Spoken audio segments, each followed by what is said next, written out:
All right, time now for the latest business news. Boeing is due to announce its quarterly financial results this Wednesday, as the U.S. plane maker struggles to cope with a growing crisis over its 737 MAX passenger jets. Yuka Roye joins us here in the studio to tell us more. Morning to you, Yuka.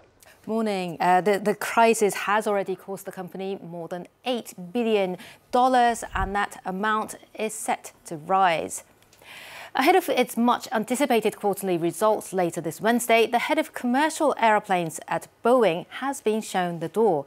Kevin McAllister is the first top-level executive to be ousted from the US plane maker since two fatal crashes led to the grounding of its 737 MAX passenger jets. Selena Sykes reports. There's more turbulence ahead for Boeing as it continues to grapple with the fallout of the 737 MAX crisis. The ousting of top executive Kevin McAllister is the first significant shake-up in senior management since two crashes of the jets that killed 346 people. Boeing stopped short of removing chief executive Dennis Muilenburg.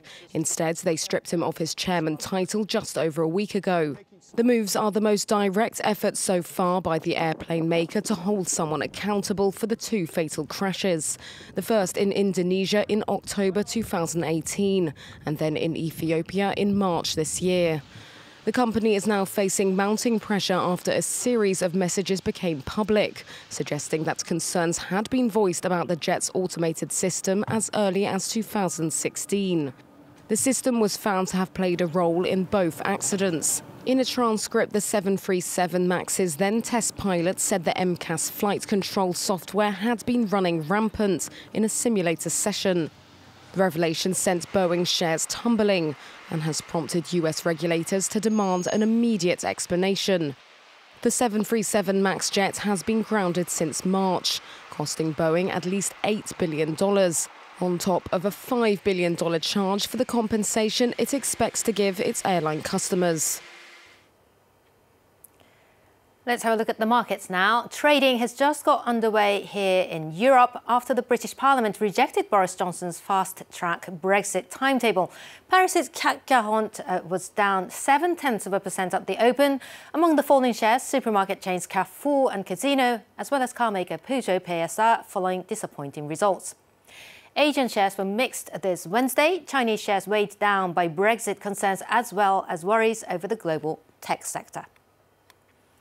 In the currency markets, the British pound has recovered slightly after sliding on the Brexit vote. It was currently down just below the flat line against the US dollar and just above the flat line against the euro a short while ago. Moving on. Brazil's Congress has approved a landmark overhaul of the country's pension system aimed at reining in government spending and curbing a swelling deficit. The Senate gave a final green light to the sweeping reforms by a comfortable 60 to 19 votes to adopt changes for both the public and the private sectors, including a minimum retirement age of 65 for men and 62 for women. The overhaul also introduces changes to contribution amounts and limits to survivor benefits. Here's what the Brazilian Senate Speaker had to say after the vote. With this vote that will bring us results and shows greatness, the Brazilian Parliament shows political maturity and responsibility. A reform and adjustment in Brazil's accounts that can bring investment capacity for the next generation and a better country for all of us.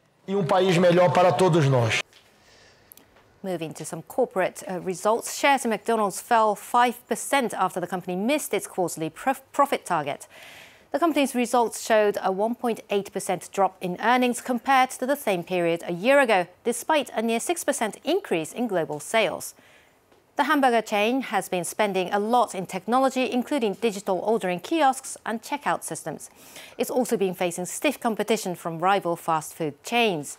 McDonald's running behind KFC and Burger King, for example, in offering non-meat-based burgers.